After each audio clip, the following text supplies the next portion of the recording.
Hello and welcome back to The Hook. Today we bring in a special guest with us, Julien Owens. How are you doing, Julien?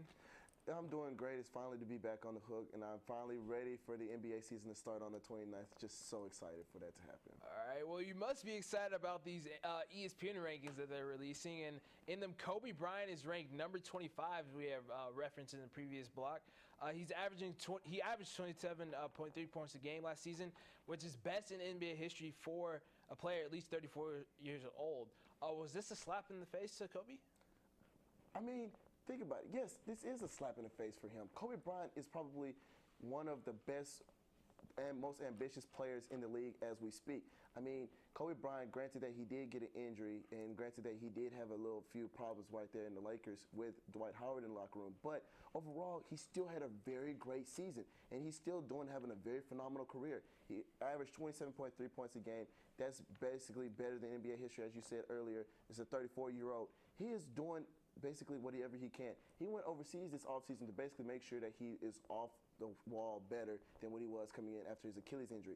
I mean, Kobe Bryant is a dying breed. His kind of player to go out there and be ambitious, to go out there and win more games, his breed of players are going out now. And I just feel bad for Kobe. Well, not really feel bad. It's just I don't understand why ESPN made this ranking for him, number 25, just because of his injury. It just bothers me so much to see that coming from ESPN. And I just really do not like the ranking at all as of now. We are going to talk about that in a few. But, yes, the ranking is just – I just think it's stupid right now, and I think that ESPN needs to completely re-rank everybody as we speak, at least the top 50. Now, Julien, the NBA rankings are still coming out. They've ranked everybody except for the top 12. The most recent ones had Blake Griffin at 14, Carmelo Anthony at 15, Paul George, the most recent one to come out, at 13. What do you think about these rankings? Are there any other surprises up there? And can anybody challenge LeBron for the top spot? As we all know, ESPN loves them some LeBron James, so LeBron will come out as number one. But I find it very weird and very again, it baffles me to say that Kobe Bryant is number 25, but you have Paul George and Blake Griffin on top of him. Not only that, you have Roy Hibbert, Noah, and Bosh. Joakim Noah is number 23, and he's over Kobe? Wait, Kobe, it still baffles me. Like, a Saric, who is also going to be, like, way down in the line right now, him and Noah are exactly the same players. And Saric is, like, in the 50s and the 60s. Why is Noah all the way in 23, and why is he all the way down there? That's one very weird ranking for me. Also, the other thing is, again, Kobe Bryant, why is he behind Paul George and Blake Griffin? That just baffles me. But the one that really does get me some really bad is Peter and Josh. Carmelo is number 15.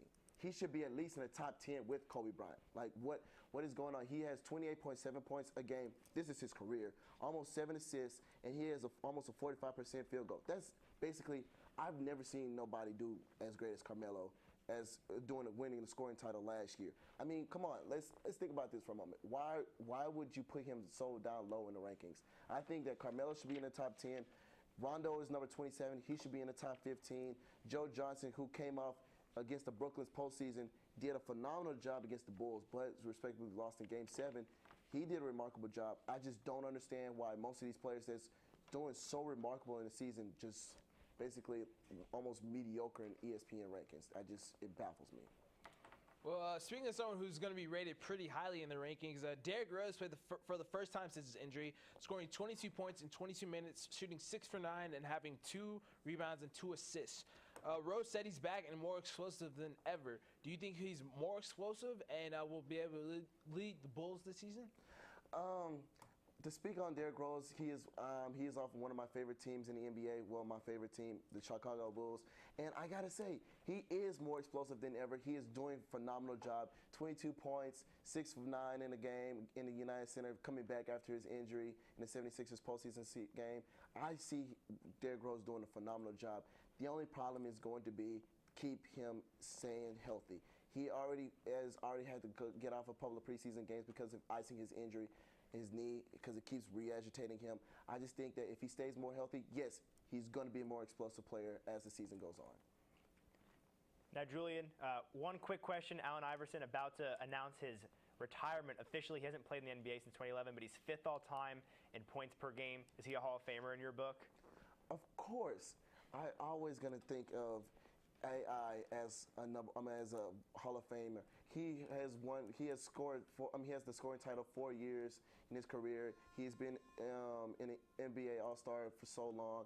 He just did a phenomenal job with the 76ers. I have to say he has a Hall of Fame worthy Hall of Fame worthy career, and he's going to make it in. All right, well, thank you, Julian, for your thoughts on the NBA. Coming up, it's everybody's favorite section of The Hook, the fastest 5 minutes in sports. Stay tuned.